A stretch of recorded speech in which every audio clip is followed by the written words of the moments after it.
Entra você, Guma. Ao vivo. Você não vai apresentar nós? Lucas, vira isso aí. Aí. Isso aí, agora estamos no YouTube? Sim. Opa! Estamos no YouTube, galera. Vem aqui, vem aqui, vem aqui. Parece que deu certo. Vamos ver.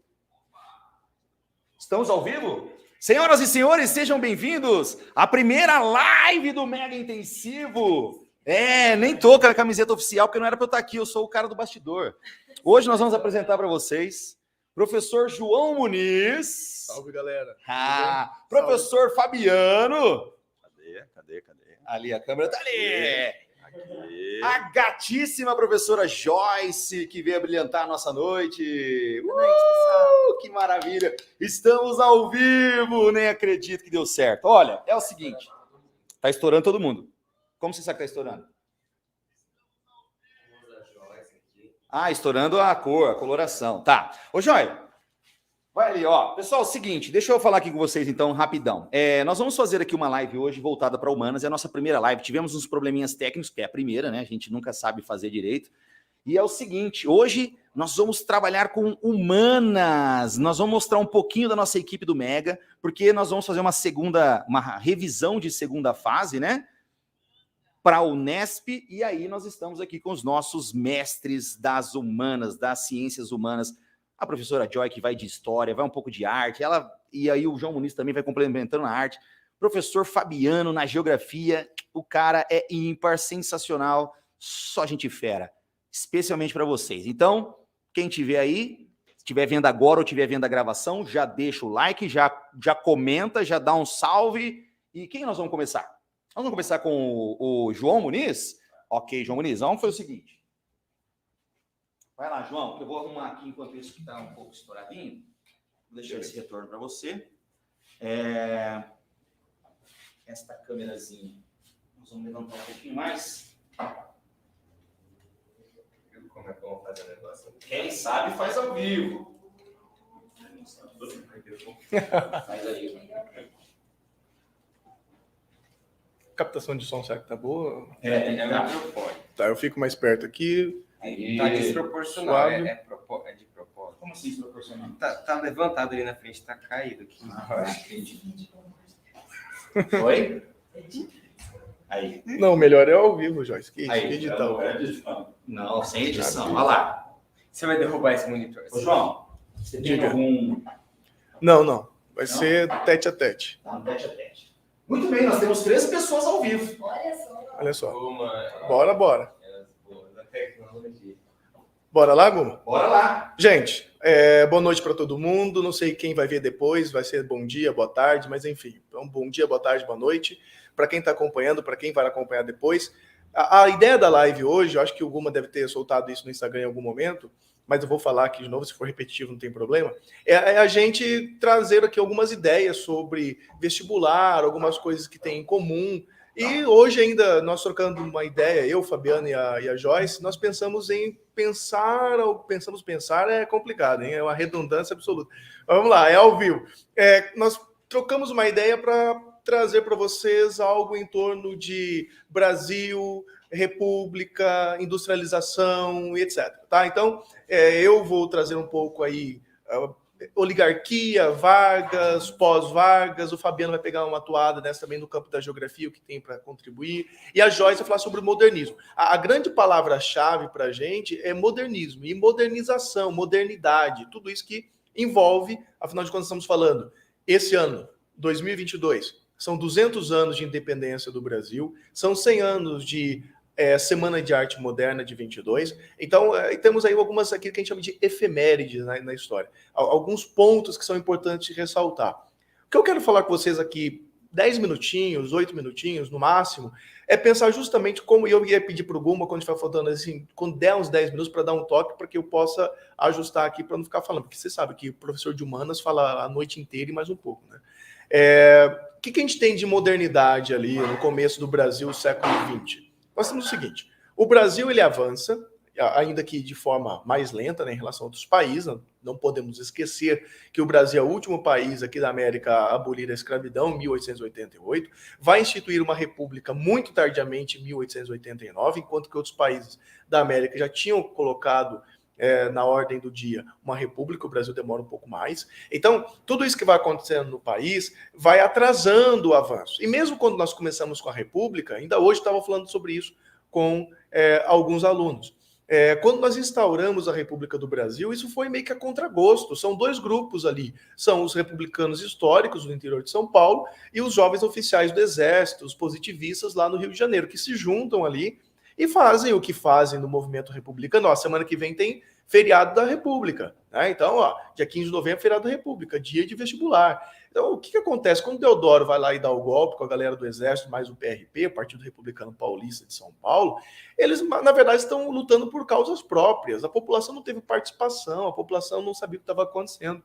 Então, aquele governo republicano que começa ali em 1889, naquele primeiro ciclo, né, República da Espada, e aqui fica uma dica importante para você vestibulando. Durante muito tempo eu ouvi, a Joyce está aqui, depois ela pode confirmar. Na faculdade de História, a gente ouvia falar muito. Quando se fala de linha do tempo, o historiador tem que descartar a linha do tempo. Ok, o historiador não vai seguir a linha do tempo de forma rígida, mas você não é historiador. Você é um vestibulando, então tenha uma linha do tempo em mãos, porque ela te ajuda. Então vamos lá. Brasil republicano, República da Espada, Deodoro e Floriano. Quem está no poder? É um governo mais centralizado. É um governo que tem mais poder, que centraliza as ações. Depois disso começa aquela que fica conhecida como República das Oligarquias. E nessa República das Oligarquias, nós vamos falar em termos de modernização, nós temos a Primeira Guerra Mundial. E a Primeira Guerra Mundial traz qual impacto? Um surto industrial. Naquele surto industrial de 1914 a 18, o Brasil foi pego meio que desprevenido e foi obrigado a produzir aqui internamente aquilo que comprava fora. Então, muitos produtos que o Brasil comprava fora começa a produzir aqui dentro. Então, nós temos o primeiro surto industrial. Depois, isso se arrefece um pouco e as oligarquias estaduais, regionais e locais, elas que mantêm o poder. Lembra daquele tripé do poder? Sempre que você pensar em república oligárquica, você tem que pensar em três coisas. A política dos governadores ou dos estados, o coronelismo e também a política do café com leite. Esses três elementos se combinam para quê?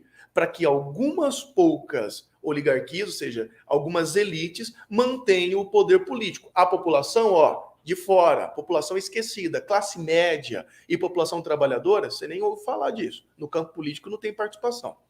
Aí entra em crise justamente no momento em que temos a crise internacional, a crise de 29, que traz um impacto enorme para o Brasil. O principal produto do Brasil qual que era? Café. E aí o Brasil não consegue. E falando em café, não podemos esquecer que o grande responsável por garantir a industrialização do Brasil ainda durante o período imperial foi o café.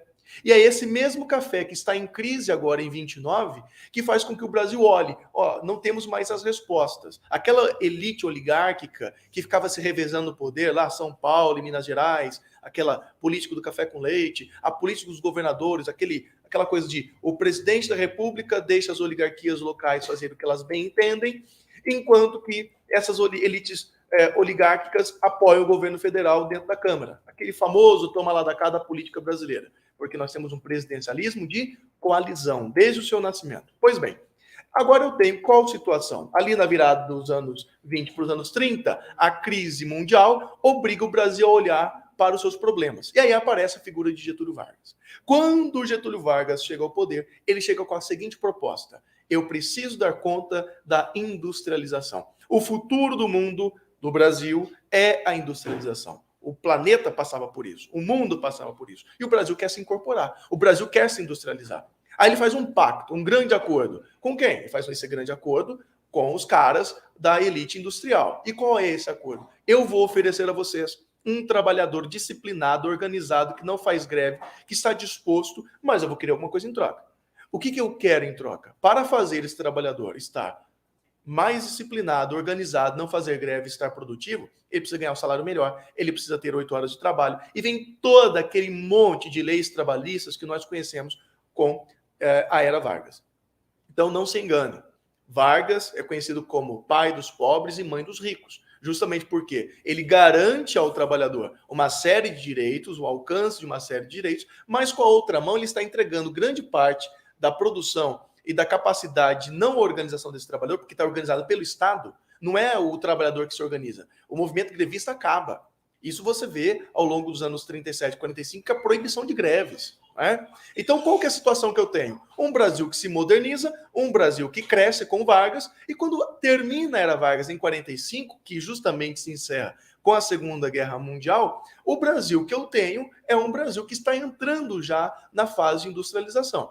Aí eu tenho pós-45, nós temos o que no Brasil? Ó, acompanha comigo. Plano Salt, lá com o Dutra, o Plano Laffer, que é com o Getúlio Vargas, no seu retorno, segundo o governo de Vargas, o JK com o plano de metas, e o Jânio Quadros, a gente precisa nem tanto falar dele, porque o cara fica 8 meses no poder, e o João Goulart, que vai vir com as reformas de base. Vocês observem que quando o Vargas sai do poder e entra o Dutra, existe uma série de estudos feitos no Brasil, Comissão Mista Brasil-Estados Unidos, a missão ABINC, e uma série de estudiosos brasileiros e internacionais vêm aqui para pensar o Brasil. E aí nasce a seguinte ideia: nacional desenvolvimentismo. O nacional desenvolvimentismo é pensar um Brasil que cresce. Esse tem a construção do ISEB, que é o Instituto Superior de Estudos Brasileiros, que é fundado ainda no governo Café Filho, na transição ali, né, depois do suicídio de Vargas, antes do JK assumir, mas é o JK que vai incorporar. O plano de metas, os 50 anos em 5, nada mais é do que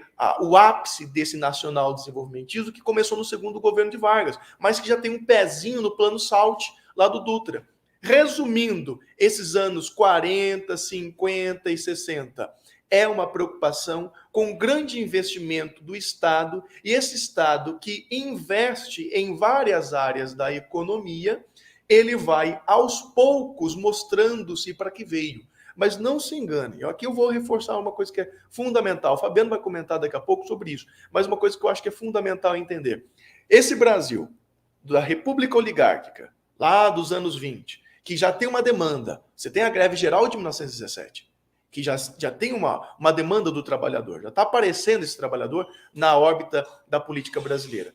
O Brasil que avança para os anos 20, esse trabalhador ele não é atendido. Esse Brasil se moderniza, isso é uma característica do Brasil, é uma modernização conservadora.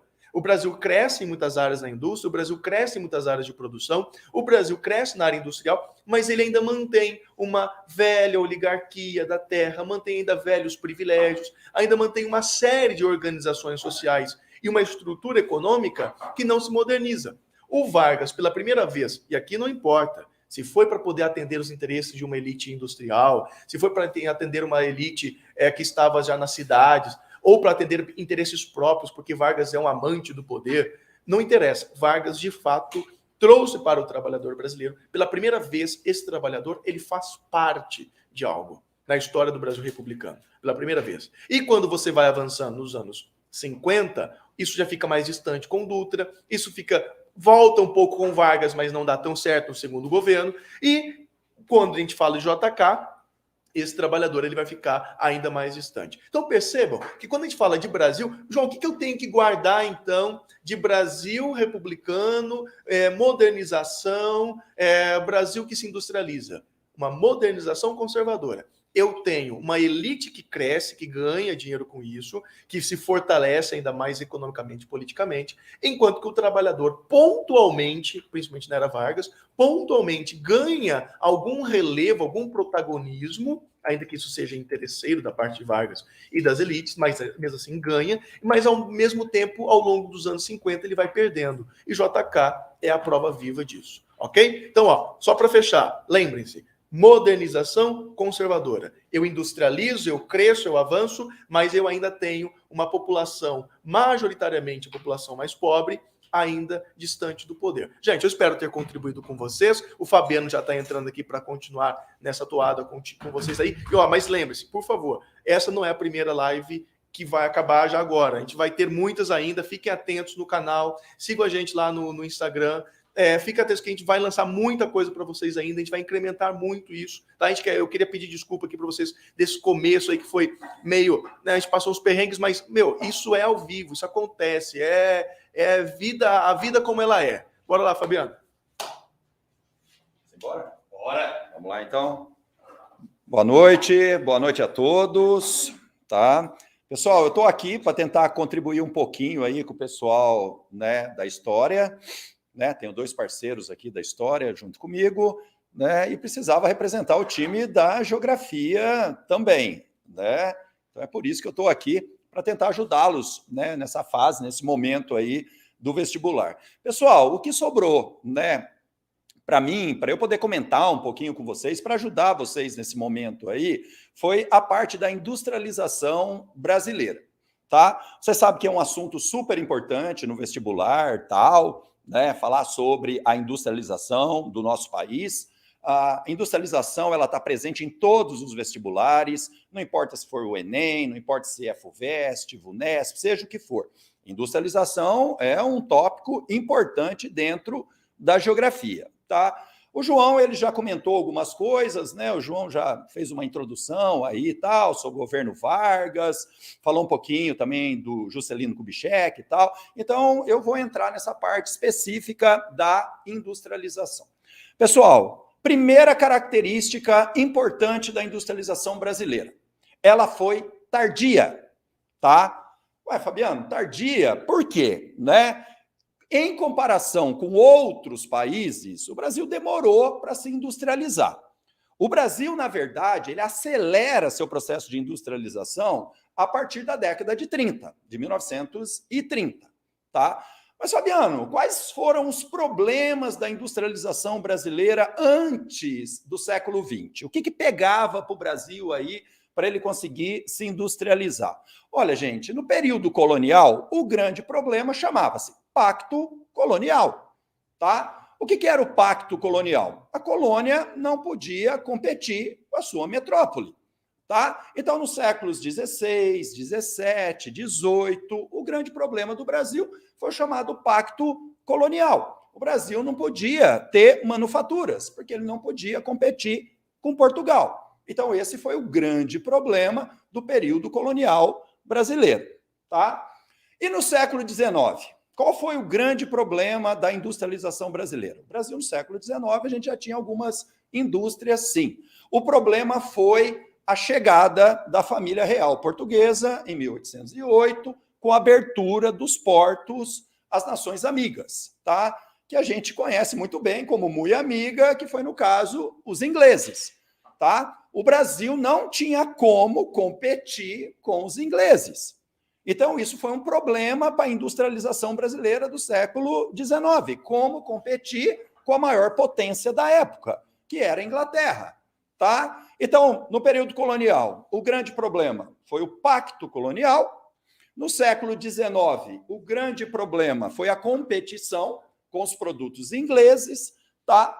E aí, finalmente, chega o século XX, tá? E é aí que a gente já vai começar a falar, de fato, na aceleração da industrialização brasileira, tá? Como é que o Brasil começa o século XX? Basicamente, o Brasil exporta, como o João falou, exporta café. E importamos praticamente quase todo o resto, tá? Então, nós temos essa dependência em relação ao café, né? E aí é o seguinte, é exatamente com a crise do café, tá? Em 29, com a quebra da Bolsa de Nova York e tal, né, e suas consequências, a partir da década de 30, é que o Brasil vai ver uma possibilidade de acelerar o seu processo de industrialização, tá? Então, a partir da década de 30, tá? Tá valendo ainda, tá rolando, tá? Apareceu aqui um negócio aqui, um joguinho, né? Não era um joguinho, né? Voltei, tá bom? Beleza? Tá? Não é Free Fire, não, tá? Achei que fosse, fiquei em dúvida agora se eu continuava ou não, tá? Então, gente, a crise do café abre uma possibilidade para a industrialização brasileira, né? As pessoas na época pensaram, eu abro um novo cafezal ou eu invisto em indústria? Então, muitas pessoas falaram, claro, optaram, vou abrir indústrias, tá? Então, a crise do café, como eu disse para vocês, né, ela serviu aí como um estímulo para acelerar o processo de industrialização brasileira. E isso foi durante o governo do Vargas, tá? Pessoal, o Brasil, no começo do século XX, nós tínhamos muitos problemas para importar produtos, né? Como o Brasil tinha uma grande dependência em relação às potências da época, né? Só que tinha uma coisa, toda vez que estourava um conflito na Europa, tal, né? Uma Primeira Guerra Mundial, uma Segunda Guerra Mundial, o Brasil sofria um desabastecimento. O Brasil não conseguia importar os produtos. Tá? Por quê? Porque quando um país ele entra num conflito, tudo passa a ser direcionado para o conflito. Então, por exemplo, se tivesse uma fábrica nos Estados Unidos ou na Europa, sei lá, que produzisse panelas, ela deixaria de produzir panelas, passaria a produzir alguma coisa para o conflito.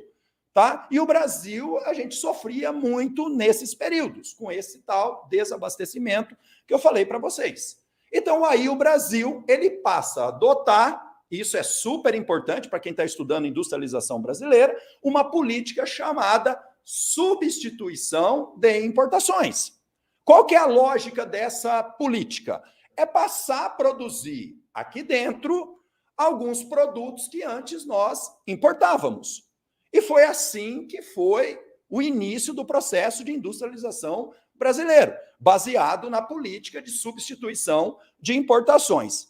Aqui cabe abrir um parênteses aí, tá? O vestibular, pessoal, ele gosta muito de comparar a industrialização da América Latina, baseado na política de substituição de importações, baseado no mercado interno, tá? Com a industrialização dos tigres asiáticos, tá? Conhecidos como NICs, né? Novos países industrializados. No caso dos tigres, pessoal, a política econômica que eles adotaram é a plataforma de exportação. Os tigres, eles queriam ter indústrias visando o mercado externo, diferentemente dos países da América Latina, diferente do Brasil, do México, da Argentina. A nossa política de substituição de importações visava o mercado interno, tá? Então, essa política foi super importante também para esse processo, né, inicial da industrialização brasileira. Outra característica importante da industrialização brasileira, ela foi extremamente concentrada. Concentrada onde, Fabiano? No eixo São Paulo-Rio. A gente não pode esquecer que Rio de Janeiro, naquela época, era a capital, então recebia também muitos investimentos, tal. E São Paulo, porque era o estado que tinha acumulado mais dinheiro com o café. Tá? São Paulo acabou herdando muita coisa do período do café. São Paulo herdou um grande mercado consumidor, herdou os bancos, herdou a infraestrutura gerada com o café, que no caso foram as ferrovias. Tá? Então, tudo isso ajuda a entender um pouquinho essa concentração industrial em São Paulo. Tá? Agora, tem uma coisa. Essa concentração passou a ter os dias contados. A partir da década de 70, tem início no Brasil aquilo que a gente chama de desconcentração industrial. E essa desconcentração, ela começa da capital para o interior de São Paulo. Então, quer dizer, há desconcentração, mas São Paulo, o estado de São Paulo ainda concentra a maior parte das fábricas, porque elas deixam a capital e vão para o interior. Isso a partir da década de 70, beleza? Nas décadas seguintes, isso aí vai se intensificar. Década de 80, década de 90, aí o estado de São Paulo começa a perder fábricas, tá? Aí as fábricas começam a ir para a região sul, como é o caso do Paraná, por exemplo, a partir da década de 90, o estado do Paraná começou a ganhar muitas montadoras de automóveis. O Nordeste também passou a ganhar fábricas nesse período, tá? E isso, gente, está no contexto da chamada guerra fiscal, tá? Como é que é o resumo da guerra fiscal? Pra você ter uma ideia básica da guerra fiscal. Quem oferece mais, leva. Oferece, por exemplo, um terreno gratuito, leva a fábrica. Incentivos, isenções, tá? E essa guerra fiscal, pessoal, ela está rolando até hoje, tá? Na verdade, ela só vem se intensificando, é outra característica, tá? A intensificação da guerra fiscal, no atual momento da industrialização brasileira, tá? Então, São Paulo, pessoal, né, acabou perdendo. Então, só para relembrar, num primeiro momento, as fábricas saíram da capital e buscaram o interior de São Paulo. Elas continuaram em São Paulo, isso na década de 70. A partir das décadas seguintes, 80, 90, aí São Paulo, o estado, começa a perder fábricas, tá? Mas, Fabiano, São Paulo ainda é o estado mais industrializado do Brasil? Com certeza. São Paulo ainda é o estado mais industrializado do Brasil, mesmo perdendo fábricas tal para outras regiões, São Paulo ainda é o estado mais industrializado, tá? E agora tem um outro momento, tá, da industrialização brasileira, que eu acho que é super importante também, tá? Que foi o governo do Juscelino Kubitschek, do JK. Tá? Qual foi o papel do JK na industrialização brasileira? Uma das coisas mais importantes que vocês têm que guardar, isso é fundamental, foi a chegada das transnacionais, que naquela época a gente não chamava de transnacionais, tal, nós chamávamos de multinacionais. Principalmente, pessoal, as multinacionais do setor automobilístico. Elas começam a chegar no Brasil a partir da década de 50. Tá? E elas pegam a região ali da Grande São Paulo, conhecida como ABC Paulista, tá? Santo André, São Bernardo, São Caetano do Sul, é ali que se concentram as montadoras de automóveis, tá? Então esses dois governos, né, foram fundamentais para a industrialização brasileira. Vocês não podem esquecer desses dois caras, tá? Primeiro Vargas, da década de 30, tá? Aquele momento que a cafeicultura entra em crise e a industrialização se aproveita desse momento para acelerar, tá? E o outro presidente, super importante também nesse processo, foi o Juscelino Kubitschek, tá? Pessoal, de modo geral, bem de modo geral, e de uma forma bem resumida e sucinta, tá? Eu tentei aqui mostrar para vocês o processo de industrialização brasileira, tá? Eu tentei montar ali, de uma forma, né, cronológica, digamos assim, o processo de industrialização brasileira, né? Então, tenta guardar, pessoal. Período colonial, qual foi o problema? O grande problema foi o Pacto Colonial, que dificultava qualquer tentativa de desenvolvimento de manufatura aqui no Brasil. O Brasil não podia competir com Portugal, tá? Século XIX, qual foi o problema da industrialização brasileira? Foi a chegada da família real portuguesa, em 1808, perdão, tá? Aí ela abre os portos, aí começa a chover produtos ingleses e o Brasil não tinha como competir com os produtos ingleses. Isso no século XIX. Agora, no século XX, aí sim a gente acelera a industrialização brasileira a partir da crise de 29, a crise do café, tá? O governo Vargas contribuiu bastante também, né? O João aqui falou um pouquinho mais sobre o governo Vargas aí para vocês. Então, a partir da década de 30, aí sim a gente pode falar em aceleração da industrialização brasileira, beleza? Se qualquer coisa tiver assim chacoalhando, não é um terremoto que está acontecendo aqui no estúdio, tá? É uma coisa assim muito jeitosa chamada Guma, tá? É uma pessoa que ele tem uma habilidade com a câmera de uma forma chocante. Beleza? Tá? Então, pessoal, foquem na industrialização. Esse é um assunto importante, tá? E tudo que está acontecendo também, né? Atualmente, em relação à industrialização brasileira, né? Fica aí como última dica para vocês. Muitos autores estão dizendo que o Brasil está passando por um processo de desindustrialização. O que seria desindustrialização? Né? A indústria está perdendo importância, digamos assim, na economia brasileira. Tá? A indústria, que já foi tão importante para a industrialização brasileira, ela está perdendo relevância na nossa pauta de exportação. O Brasil hoje é conhecido, né, mais pela exportação de produtos básicos e menos produtos elaborados, com mais valor agregado. Tá? Qual que é o problema disso, pessoal? É ficar na dependência da tecnologia de outros países. A gente fica na dependência da tecnologia de outros países. A gente tem que ficar importando tecnologia de outros países. Tá bom? Pessoal, espero que tenha ajudado um pouquinho vocês, né? Como foi dito aqui no começo, tá? É a primeira, e a primeira, né? Ninguém esquece, mas também tem alguns probleminhas aí, tá? Até a gente... né, pegar a manha do negócio. Beleza? Um abraço a todos, um beijo, fica com Deus, boa sorte aí para todo mundo. Tchau, tchau, pessoal.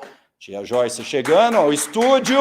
Ela estava no estúdio ao lado, porque ela estava gravando para a Globo, tá? Então ela veio, né, fazer essa participação. Aqui está, Joyce.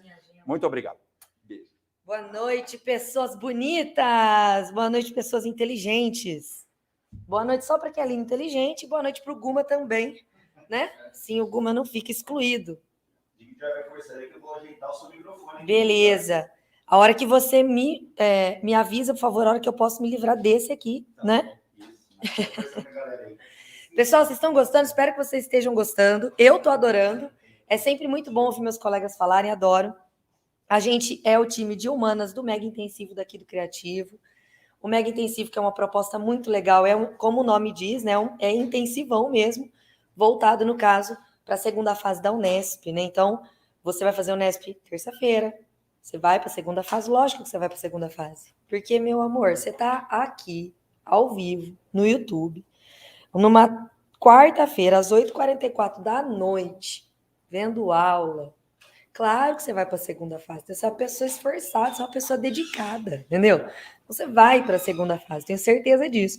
E você vai contar com a gente no Mega Intensivo para te ajudar lá para a segunda fase da Unesp, tá certo? Peço perdão pela minha voz está sumindo. Me desculpem, tá? Eu tô até com a minha aguinha aqui. Vou fazer o possível para que ela não desapareça até o fim da live.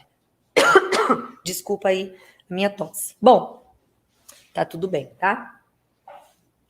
Olha, eu acho que nós já temos o seu microfone de lapela. Ok, já estou nesse aqui. Então, esse daqui, por favor. Por quê, gente? Porque é o seguinte. Eu sou a Joyce.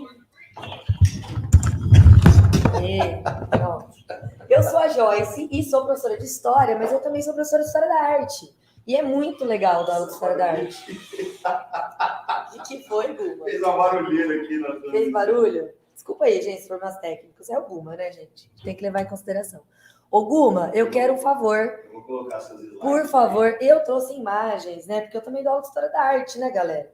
Então sabe como é. Só que, Guma, eu quero muito mexer nesses slides. Vou tentar. Tá? Estou colocando para você aí. Beleza. Enquanto isso, eu vou introduzindo aqui, falando com vocês sobre o que a gente vai conversar. Eu queria aquela parte que o apresentador vê, sabe? Tá? Porque eu vou mexer na ordem. Vem aqui. É isso aqui que você quer? Não, põe para apresentar. Você quer essa daqui? Isso. Você quer essa para você? Eu quero essa para eu mexer. Bom, olha só, pessoal. Os meus colegas aqui, o João e o Fafá, já foram embora, é verdade. Mas eles falaram muito sobre essa modernização, né? Então, a modernização que o Brasil vai passando à medida em que vai se industrializando, né? Como o Fabiano falou, uma industrialização tardia pra caramba, né? Comparada a outros países. A gente tem que acaba falando muito do JK, né? Como o Fabiano ressaltou. Mas eu tô aqui para falar dessa parte cultural, tá? Da parte artística. Na verdade, o que é muito legal, é por isso que eu amo História da Arte, é que tudo aquilo que os meus colegas falaram aqui, a gente consegue ver nas obras de arte do momento. Ah, sabia? Quando a gente olha para uma obra de arte, a gente entende aquilo que ela foi feita. Gente, é mágico, vocês vão ver. Vocês vão amar, né? Então, na verdade, eu tô aqui para falar com vocês sobre essa modernidade, essa modernização dessa ideia, né, de produção artística, do que é arte, do que, afinal de contas, o que é moderno na arte e o que o Brasil vai desenvolvendo enquanto modernidade artística, tá certo? Bom, para isso é óbvio que a gente precisa entender o que é moderno na arte como um todo, né, Guma? Eu consigo mexer aqui? É só um minutinho, já. Tá, o Guma tá me boicotando, não tô conseguindo mexer nos slides, mas tudo bem. Bom, a gente vai ter que entender primeiro que noção é essa de moderno que a gente tem culturalmente falando, né? E se a gente parar para pensar, o que é o moderno lá da cultura europeia, da arte europeia? Porque eles é que vão criar essa ideia de modernidade, né? Na verdade, uma das primeiras pessoas a usarem esse termo modernidade foi um escritor chamado Charles Baudelaire. Baudelaire é do século XIX e ele que falou sobre arte moderna, artistas modernos, o que esses artistas que se dizem modernos estão fazendo, né? Ele foi o primeiro a tentar observar isso. Então, quando a gente fala de ideia de modernidade, a gente tem que pensar nessa ideia que está sendo desenvolvida lá no final do século XIX, lá na Europa, tá certo? Então, a primeira coisa que eu preciso mostrar para vocês é isso. assim que o Guma mostrar. Nós vamos ter que fazer o seguinte, você quer mexer nesse, não quer? Sim. Mas eu vou ter que fazer você ir passando para lá e para cá. Porque... Você mexe para mim? Não, vou fazer você para mexer, mas assim, ó. Quer ver? O Guma tá colocando aqui. Você vai ter que fazer aqui mesmo, entendeu? Tá. É que eu não vou seguir a ordem dos slides que eu coloquei, tá bom? Mas eu vou passando. Beleza, eu vou e volto. Não tem problema. Não tem problema. Eu vou pegando os meus slides, passando para frente e para trás. Não é nada não. Seguinte. Eu preciso que o pessoal veja as imagens que eu separei. E eu separei para vocês aqui 2 obras que é só para vocês visualizarem, tá, pessoal? Não tem como eu ficar citando, né, artista, obra de arte, etc., sem vocês visualizarem isso. Preciso mostrar, né? Por isso que a gente está aqui, vai projetar aqui para vocês as imagens daqui a pouquinho. Mas eu separei para vocês algumas obras que são bastante emblemáticas, né, icônicas dessa ideia de modernidade que está se desenvolvendo lá na Europa nesse momento, tá? Então vamos pensar um pouquinho em contexto histórico primeiro. Vamos pensar em contexto histórico. A gente está falando da idade contemporânea, lá na Europa, certo? Vocês devem estar pensando nesse momento assim, meu, o que essa louca dessa Joyce está falando de Europa, a ideia de modernidade no Brasil, mas eu preciso resgatar de lá para vir para cá. Vocês vão entender, vai fazer sentido, confia na tia Joyce, confia em mim que dá certo. Se a gente parar para pensar, a idade contemporânea, a era contemporânea, começa praticamente depois da Revolução Francesa e da Revolução Industrial. Sim, a dupla revolução que vai dar início a essa idade contemporânea, quando a gente fala lá da cronologia histórica, né? O que acontece? A Europa, na época da Revolução Francesa, estava vivendo que tipo de arte? A arte acadêmica, a arte neoclássica. Era uma arte que ficava enaltecendo os feitos heróicos, né? A história, aí tem aqueles quadros do Napoleão, tudo bonitão, cruzando os Alpes. Era isso que acontecia nesse momento na Europa. Então aí, se a gente para pensar comecinho do século XIX já, né? A Era Napoleônica já está entre 1799, né? Então, no começo do século XIX, a Europa vivia o que na arte? Aquela arte tradicional, que estava ligada à idealização do passado, né? Só que aí, o que aconteceu? Essa arte neoclássica, essa arte acadêmica, se desenvolve em todo o século XIX lá na Europa de maneira muito próspera, né? Isso se desenvolveu demais lá na Europa. Isso influenciou o Brasil? Influenciou pra caramba, influenciou muito o Brasil, tá? Aqui no Brasil, no século XIX, a gente também tem quadros, obras de arte que enaltecem a história, que são os quadros de pinturas históricas, tá? A gente tem muito isso aqui no Brasil. Eles já vão ver? Já estão vendo? Já. Eba, só eu que fico perdida aqui, que eu não sei onde eu tô, né? Se eu vier, é o contrário, eu sei, é aqui, né? Aqui eles vêm, isso. Se você puder deixar um retorno aí, eu me localizo um pouquinho melhor. Agora, para eu mexer... Não mexe. Para você mexer? Tem que ser com mouse, não pode ser com teclado, não? Pode, mas também não tem teclado. Não tá também? Mexer. Bom, essa imagem que vocês estão vendo aqui, que eu estou ao contrário, isso, essa imagem que vocês estão vendo aqui, são 2 exemplos dessas obras que eu estou falando para vocês, que elas já têm uma ideia de mais modernidade, tá? Então, isso aqui que vocês estão vendo não é arte acadêmica, não é arte neoclássica, bom? Isso aqui que vocês estão vendo é realismo e impressionismo. Então, é diferente da arte acadêmica que rolava antes, certo? Agora eu mexo. Perfeito, Guma. Agora eu estou muito feliz. Agora eu mexo. Essa aqui é a arte acadêmica, tá certo? Então, é isso que a Europa fazia no comecinho do século XIX, tá certo? Aqui a gente tem o Napoleão bonitão cruzando os Alpes, aqui a gente tem a Liberdade Ganhando o Povo, que é uma obra do romantismo. Então, essas obras eu mudei. O pessoal de casa tá vendo? Parece que não. O pessoal de casa tá vendo outra imagem. Tá vendo a primeira imagem. Não, é outra já. Ele não tá aceitando. Espera um pouquinho já. Ele não tá aceitando legal. Espera aí, pessoal. Vamos... A gente vai conseguir ver as imagens aqui daqui a pouquinho. Geografia, professor Fabiano. Né? Tem mais ainda, né? Vamos lá, pessoal.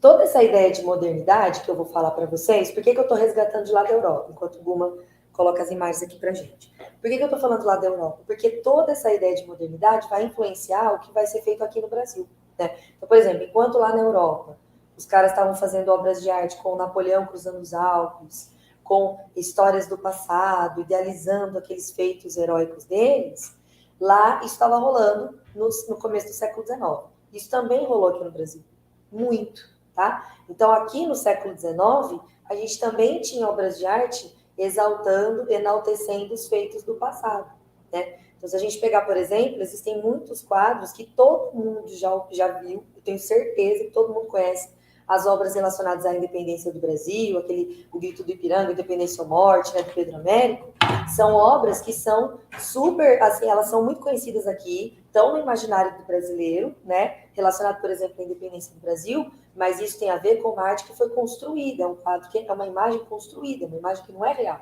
é uma imagem ideal, né? Então, a Europa fazia isso, o Brasil também.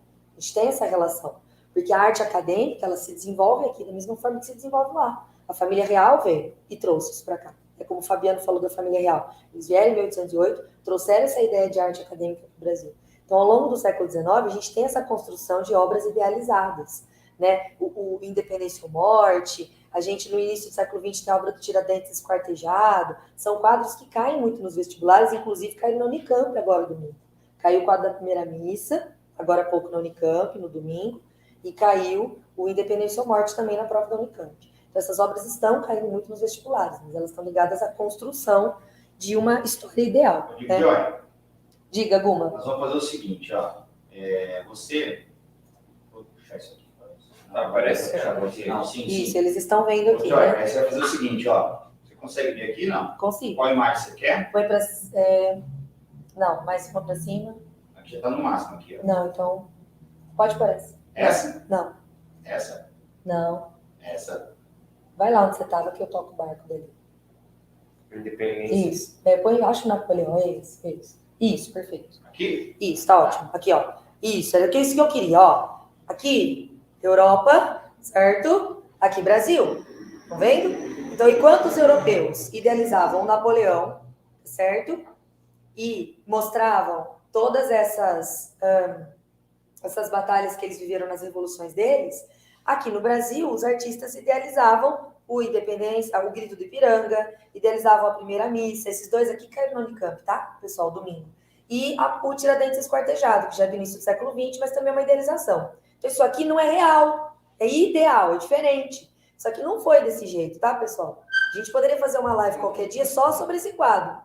Ele não foi desse jeito. O Grito do Ipiranga não aconteceu desse jeito, que é idealização, viu, Guma? Tá bom. Não foi desse jeito. Ô, Guma, eu sou Joyce, tá? Se puder colocar aqui, ó. Eu acabei de falar pra ele mudar isso aqui, ó. Você ainda tá gravando. Eu tô de Fabiana aqui ainda. Chama? Eu chamo Joyce, tá bom? Joyce. Bom, Qual que é a então... próxima imagem? Essa mesmo? O quê? Mais uma imagem? Pode ir para a imagem da frente. Para a próxima. A próxima. Isso. Aí, o que aconteceu? No final do século XIX, metade para frente do século XIX, começa a acontecer isso aqui. Eu não sei para onde eu viro agora, que eu preciso do meu retorno. Não fico confusa. Tá apontando certo. Aqui é a Europa. Isso, obrigada. Aqui é a Europa, né? Então, essas obras que vocês estão vendo é uma obra do realismo, é uma obra do impressionismo. Isso aqui é modernidade. Então, quando eu falei para vocês lá do Charles Baudelaire, ele falou assim, o que o artista moderno está pintando? É isso aqui que o artista moderno está pintando. É o realismo. Isso aqui é a realidade das camadas populares, tá? Cotidiano. Isso aqui que vocês estão vendo é Monet, é a impressão Nascer do Sol, que é o pintor se propõe a pintar exatamente o que ele vê. Ele vê o reflexo do sol borrado na água, ele pinta o reflexo do sol borrado no quadro. Então, isso aqui já tem ideia de modernidade. Essas obras aqui, que vocês estão vendo desse lado. Isso aqui é a Europa, e já temos aqui sementinhas de modernidade, certo? Enquanto isso, o Brasil está produzindo lá o Grito do Ipiranga, né? O Brasil está lá ainda na arte acadêmica. Mas essa produção artística europeia vai influenciar a produção brasileira? Vai. Olha o que rola no Brasil. No Brasil, a gente também tem ares de realismo. Deixa eu vir para cá. Então, no Brasil, a gente também tem ares de realismo. Essa obra que vocês estão vendo aqui, ó, que é do Almeida Júnior, essas duas. A gente tem também esse cotidiano, essas cenas comuns do interior do Brasil. E essa vocês estão vendo aqui embaixo, do Eliseu Visconti, tem um pouquinho de influência do impressionismo. Então, aqui no Brasil, a gente tem, sim, essas influências do que está sendo feito na Europa, só que é um pouquinho depois, né? Então, a gente tem um delay aí, um pouquinho depois. Essas obras aqui já são do início do século XX, tá? Então, tem aí uns 40 anos, mais ou menos, de diferença entre a produção na Europa e a produção aqui. O que eu estou querendo dizer para vocês é o seguinte. Quando a gente fala de modernidade no Brasil, e os meus colegas aqui falaram de industrialização, ok, beleza. Eles ligaram isso ao século XX. Quando a gente fala de modernidade culturalmente falando, a gente tem que entender que no final do século XIX a gente já tem áreas de modernidade aqui, de produção artística que já estão ligadas ao que está acontecendo na Europa, em termos de modernidade. A ideia de pintar a arte mais ligada à modernidade. A gente já tem isso rolando aqui desde o final do século XIX. A gente tem a mania de achar que o modernismo se inaugura com a Semana de 22. Não necessariamente, tá? A Semana de 22, que esse ano foi centenário dela, ela é um marco, ela é importante? Claro que ela é.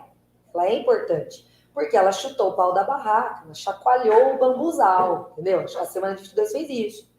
A Semana de 22 foi um momento em que alguns artistas de São Paulo resolveram fazer um festival para mostrar o que estava sendo produzido de arte no Brasil, que era moderno e que estava alinhado com padrões europeus, tá? Mas a gente já tem áreas de modernidade antes da semana, certo? Então não é necessariamente só na Semana de 22 que isso acontece. Quer que muda? Muda, por favor, Guma, põe o próximo para eu ver isso, por favor. Olha a Europa, o que vira na produção artística europeia na passagem do 19 para o 20, do século 19 para o 20. Esses caras do lado de cá, Van Gogh, Gauguin e Cézanne, são 3 artistas que são aqueles artistas que fazem uns negócios tão diferentes que não vende quadro em vida. Né? São eles. O que eles fizeram foi tão diferente para a época deles que ninguém gostou. Então, a gente tem a história daqueles caras que ou não precisam da venda das obras, é o caso do Cézanne, esse último aqui, gente, milionário, não estava nem se vendia quadro ou não, tá? É igual o Borg? Mais ou menos, igual o professor Borg. Isso, mais ou menos. Ele pintava as obras e falava, não vendeu, dane-se, não tô nem aí, não preciso disso, né? Então, esses caras aqui, eles produzem do jeito deles, eles não mudam uma pincelada porque não vendeu o quadro, entendeu? Então, esses caras são verdadeiros demais naquilo que eles acreditam. Eu produzo assim e acabou. Eles são o que a gente chama de pós-impressionistas. Mas a gente que chama eles assim, tá? Eles não sabem que chama eles assim, não. Eles morreram sem saber disso. A gente que rotulou eles. O que esses daqui influenciaram? Simplesmente toda essa produção aqui que vocês estão vendo. Vocês aqui estão vendo, eu coloquei aqui para vocês um exemplo de cada vanguarda. Vocês estudam essas vanguardas em literatura. No Enem, que vocês vão fazer, né, domingo agora, a gente está aqui uns dias antes da prova de humanas e de linguagens do Enem, cai arte aonde? Na prova de linguagens, né? Então, isso aqui você estuda em vanguardas na literatura.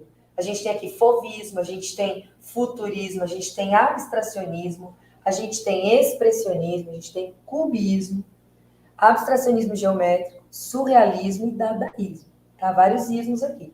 Todos esses ismos que os caras da Europa criaram foram inspirados por esses daqui, né? Então, isso aqui é arte de vanguarda, isso aqui é vanguarda, isso aqui era considerado, tipo assim, nossa, a produção artística à frente do seu tempo. Estamos falando de Pablo Picasso. Aqui, o Le Demoiselle é do Pablo Picasso. Esses artistas aqui já ficaram queridinhos do público. Eles fizeram umas coisas muito loucas, muito diferentes para a época dele, mas depois eles fizeram bastante sucesso, né? Com o tempo eles foram fazendo sucesso.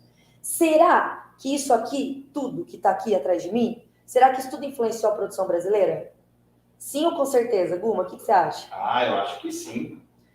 Lógico que influenciou a produção brasileira. Tudo isso que vocês estão vendo aqui influenciou muito a produção brasileira. Sabe por quê? Porque tinha aqui no Brasil uma moça, que era uma moça que ela foi estudar na Alemanha. Ela foi estudar arte na Alemanha. Essa moça, quando foi estudar arte na Alemanha, entrou muito em contato com esse estilo de arte aqui. Esse aqui. É o contrário, vocês não têm noção. Aqui, esse cara aqui. Que é o expressionismo. Essa obra é do Edvard Munch, né, o norueguês, o grito, bem famoso, né, só. Esse expressionismo influenciou muito essa moça. Quem adivinha de que moça eu estou falando? Qual foi a artista brasileira que foi estudar na Alemanha, foi super influenciada por essas vanguardas todas, voltou para o Brasil produzindo umas coisas muito diferentes? Quem será que acerta? Tem gente no chat? Quem será que vai me dizer quem que é essa artista? Vamos ver. Que artista que é? Que moça é essa que foi estudar na Alemanha, voltou com umas obras muito diferentes? Vamos ajudar o pessoal, alguma? Coloca uma obra dela. Qual que é? Eu preciso ver meus slides lá. Aumenta um pouquinho essa parte de cá, Guma. 10. Aí, Guma, agora sim, vai. Ah, já escreveram aqui, ó, no chat. Já? Anitta do funk, não. Anitta Malfatti. Muito bem. Vai, Guma. Não. Essa. Anitta Malfatti. Muito bem. A Clara respondeu. Muito bem, Clara. Parabéns. É isso aí. Anitta Malfatti, gente. Olha a produção dessa moça. Totalmente alinhada com as vanguardas. Ela tá na Alemanha estudando, ela vai para os Estados Unidos, começou a Primeira Guerra Mundial, né? Ela estava nos Estados Unidos, ela volta para o Brasil. Quando ela chega aqui no Brasil, ela chega trazendo isso aqui. E aí o Mário de Andrade falou, velho do céu, que doideira, olha isso, você precisa expor isso, Anitta Malfatti. Ela falou, tá bom, vamos fazer uma exposição? Foi lá e fez uma exposição em São Paulo, colocou todas essas obras aqui, influenciadas pela vanguarda. Aí vem um moço chamado Monteiro Lobato e faz uma baita de uma crítica à exposição dela, falando, olha como é que ele disse, Monteiro Lobato escreveu, que o que a Anitta Malfatti pintava tinha nada de novidade. Era muito comum, em parede de hospício. Olha isso, pesado, né? Foi isso que ele fez com ela. Tinha gente que tinha comprado quadro e devolveu, já de volta. E aí, o que aconteceu? Foi exatamente essa crítica do Monteiro Lobato que inspirou esse grupo de artistas, que são artistas de vanguarda, modernos, aqui na cidade de São Paulo, a organizar a Semana de 22, que é esse ano centenário da semana. Eu sei que em literatura, a Semana de 22 tem um peso muito grande, né? A gente não tem aqui um professor de língua portuguesa para falar sobre isso, mas eu sei que tem, né? Mas nas artes visuais, a exposição da Anitta Malfatti tem um peso maior que a semana. Né? Porque na Semana de 22, os caras não sabiam direito o que era a arte moderna brasileira. Eles tinham desenvolvido essa ideia. Então, a única referência que eles tinham era a produção da Anitta Malfatti. O que eu estou dizendo para vocês é o seguinte, culturalmente falando, o cenário cultural brasileiro já tinha ares modernos do século XIX, com influências europeias. Tem esses ares de modernidade com a produção da Anitta Malfatti, que faz exposição em 17. Existiam outros artistas europeus que estavam no Brasil. Tinha um outro artista chamado Lazar Segal, que faz uma exposição em 1914, é super bem recebido. Monteiro Lobato não fala nada dele, né? Tudo bem, é um europeu, né? Homem europeu. Monteiro Lobato não falou nada. Agora, da Anitta Malfatti, que é uma mulher brasileira, ele fala. E aí, essa produção da Anitta Malfatti, que é uma produção que está super alinhada com a produção europeia, gente, eu nem estou entrando aqui em análise de obra, tá? Porque hoje é bem assim, contexto histórico, tá bom? A gente poderia aqui analisar profundamente essas obras todas, mas não tá agora, aqui nessa live não vai dar, tá bom? Mas fiquem tranquilos. A ideia é a gente pensar no contexto. E aí a semana de 22, né? E na semana de 22, Guma, por favor, vai... Não, Guma, passou. Essa, é o cartazinho. Isso, esse aqui. Esse é o cartaz, né, da semana de 22, desenhado pelo de Cavalcante. Então, a semana de 22 se propõe a fazer o quê? A chacoalhar o bambuzal. Vamos chutar o pau da barraca. Vamos fazer São Paulo entender que a gente está produzindo arte alinhada com os padrões europeus. É isso que eles estão falando. Isso era modernidade para eles. Tá certo? O Mário de Andrade fala, deixa para lá esse passadismo. Vamos alinhar a nossa produção à produção europeia. Essa era a vibe deles, no início do século XX. Agora, se a gente perguntasse para eles, tá bom, e que arte moderna brasileira? Eles iam ficar assim, então, eles não tinham isso muito bem definido. E cadê Tarsila do Amaral, que é tão importante para o nosso modernismo? Ela está em Paris, amores. Ela nem estava aqui na semana de 22. Tem muita gente que fala muito da Tarsila, né, no modernismo brasileiro, mas ela nem está aqui nesse momento. Ela está lá em Paris, recebendo influências das vanguardas também. Porque aqui no Brasil ela era uma artista, que eu mostrar para vocês uma obra da Tarsila, de antes dela aí, vocês não acreditam. Isso. Isso é a Tarsila do Amaral. Olha a Tarsila do Amaral antes de ir para a Europa. Como é que tava? Olha isso, quase praticamente impressionista. A Tarsila do Amaral vai para Paris, volta com obras muito alinhadas às vanguardas. Gente, entenda. Esse modernismo da semana de 22, a gente chama de heróicos, né? Os heróicos da semana de 22. Eles querem romper, mas eles ainda não desenvolveram exatamente esse modernismo. É depois da semana que isso vai se desenvolver com a produção da Tarsila. Muda para mim, o Guma. Onde que a gente está? Vai mais para baixo? Isso, pode ir. Não, volta. Por favor. Vai para baixo. Não. Esse. Isso, esse. Olha só o que a Tarsila do Amaral começa a produzir. Então, o que a gente tem na década de 20? A gente tem essa produção, por exemplo, da Tarsila. Vocês estão vendo aqui uma Torre Eiffel, mas, ao mesmo tempo, vocês estão vendo uma paisagem brasileira com pessoas que são tipicamente brasileiras, né? Então, o que é a nossa ideia de modernidade artística na década de 20? É essa mistura, né, de elementos da Europa com essa brasilidade, com essa coisa que é do brasileiro. E tudo muito feliz, muito colorido, né? Então, o Brasil é essa mistura legal, esses elementos esteticamente influenciados pelas vanguardas europeias, mas com esses temas relacionados ao Brasil. Quer dizer, uma mistura, né? Torre Eiffel e um monte de brasileiro, parece que estão dançando um carnaval. E todas as obras da Tarsila e dos modernistas na década de 20 são mais ou menos assim, né? Então, você pega aí... Pode ir pro próximo. Tem que sair de lá de novo. Aí. Esse. Aí você pega, por exemplo, o Di Cavalcanti, né? O Di Cavalcanti faz aqui as 5 moças de Guaratinguetá. Tem um diálogo aqui com o Le Demoiselle do Picasso, né? São mulheres.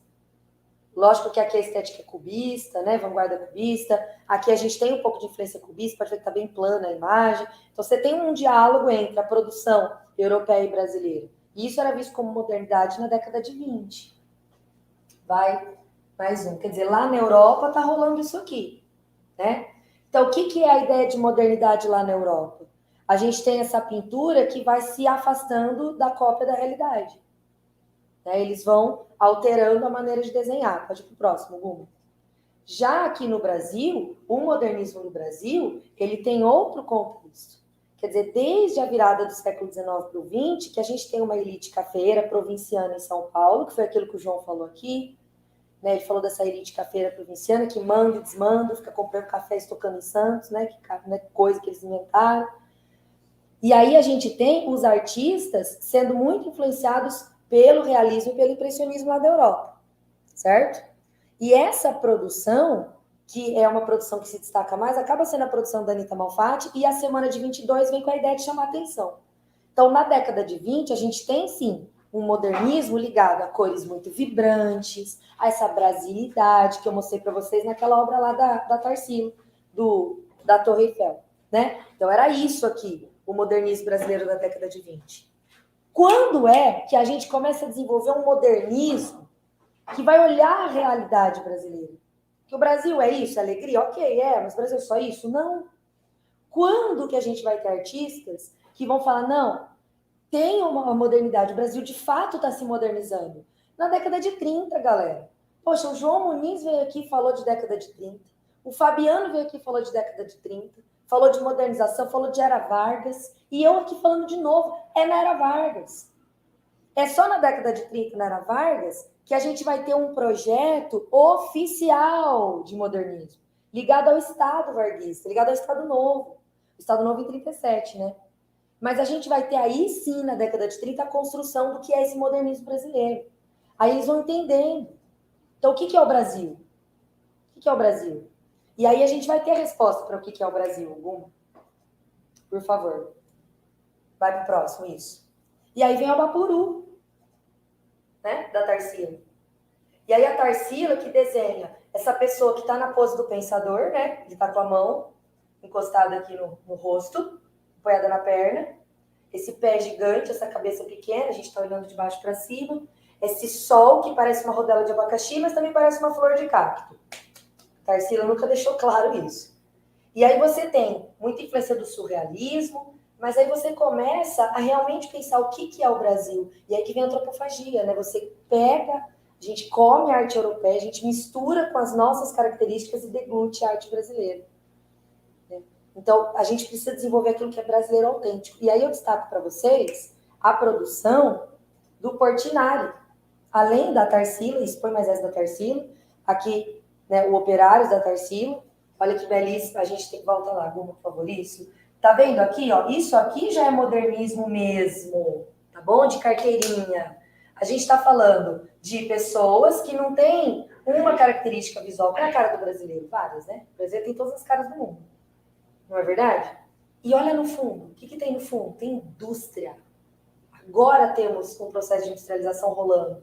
Até que, enfim, tardiamente, né? Mas está rolando. Então, vocês estão vendo que é na década de 30 que a gente tem? Pode mudar, Guma, pode mudar. Dá uma olhada nessa obra Segunda Classe. Vocês estão vendo? Cadê aquela alegria do carnaval lá? Cadê? Não tem mais. Na década de 30, os artistas começam a olhar, não, mas tem muita pobreza no Brasil. Tem pessoas tristes, pessoas que passam fome, têm necessidade. Vocês estão vendo? E é um trem. Quer dizer, é o símbolo da modernidade, o trem.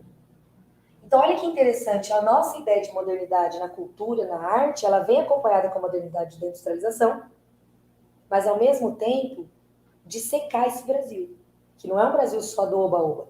Um Brasil de vários problemas sociais. Esse é o nosso modernismo da década de 30. E além da produção da Tarsila do Amaral, eu destaco para vocês a produção do Portinari. Olha essa obra, de 1934, do Cândido Portinari. Essa família, isso, melhor para eu ver. Essa família, que é uma família que a gente está vendo que é uma situação, um ambiente meio desértico, mas nós temos elementos aqui que trazem ideia de moderno. O quê? A linha do trem. A gente tem os fios de eletricidade, estão vendo que os postes?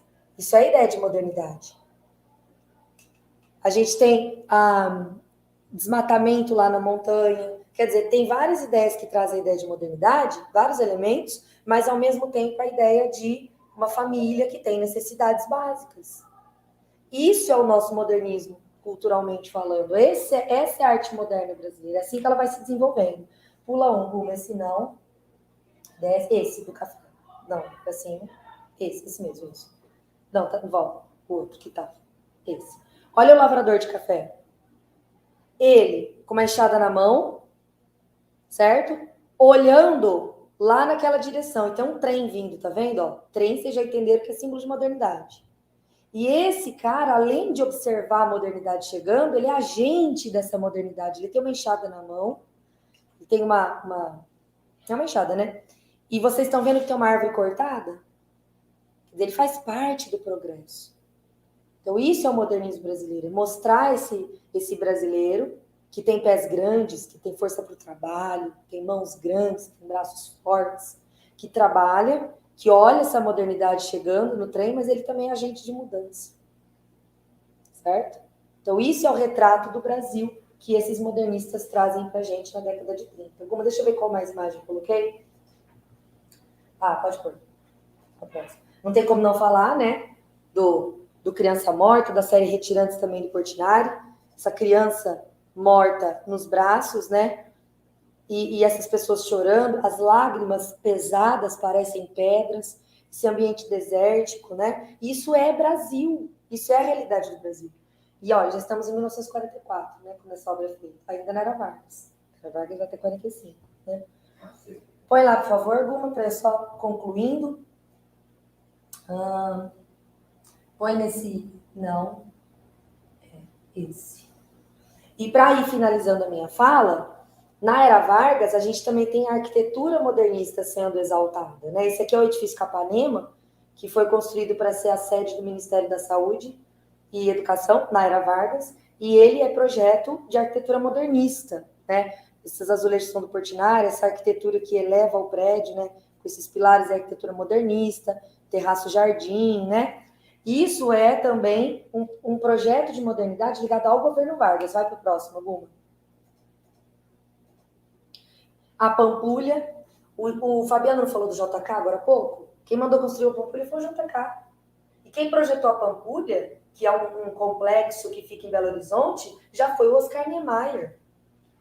Azulejos do Portinari e projetos do Oscar Niemeyer. Isso aqui é praticamente um ensaio para quando o JK virar presidente, no plano desenvolvimentista dele, o que ele faz?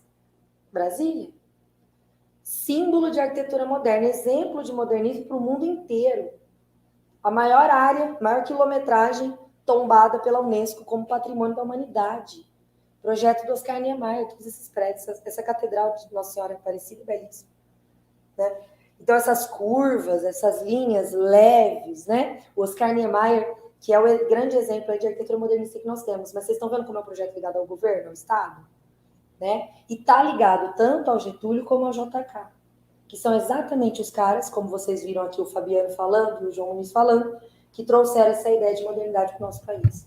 Então, hoje, eu quis trazer para vocês exatamente essa visão dessa ideia de modernismo ligada à cultura. E tem tudo a ver com o contexto de modernização que o Brasil vive realmente no século XX. A gente poderia fazer muitas análises de obras, a gente poderia falar de muita história, de muita coisa, mas a gente precisa de um curso inteiro para isso, né, Gu? Aí vai ter que fazer a mega revisão. Vai ter que fazer o Mega Revisão Unesp, né? Então, aproveitando aqui, obrigada por estarem aqui, espero que vocês tenham gostado, né? A gente conseguiu aqui as imagens, olha, estou em Brasília, gente, olha só. Muito legal. Super moderno aqui também, já estamos falando de modernidade, estamos num momento muito moderno. Ah, foi embora, saí de Brasília. Mas, gente, ó, obrigada por estarem aqui até esse momento. Eu vou para casa, minhas filhas já devem estar até dormindo. E o Guma vai vir aqui agora concluir. Obrigadão. Obrigado, Joy. Obrigado, amigos aí de casa. Não sei se estão pegando meu áudio. Vou pegar aqui, eu não sei. Isso. Bom, pessoal, é o seguinte, a ideia hoje aqui era mais a gente treinar os nossos equipamentos, né?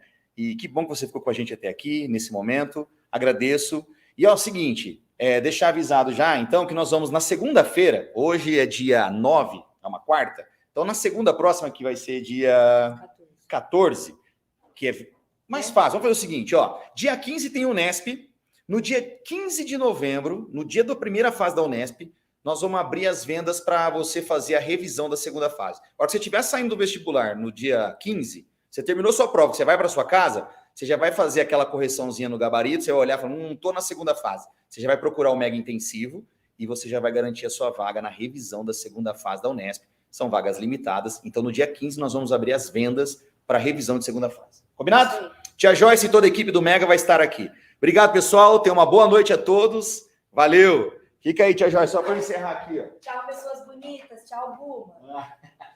Tchau.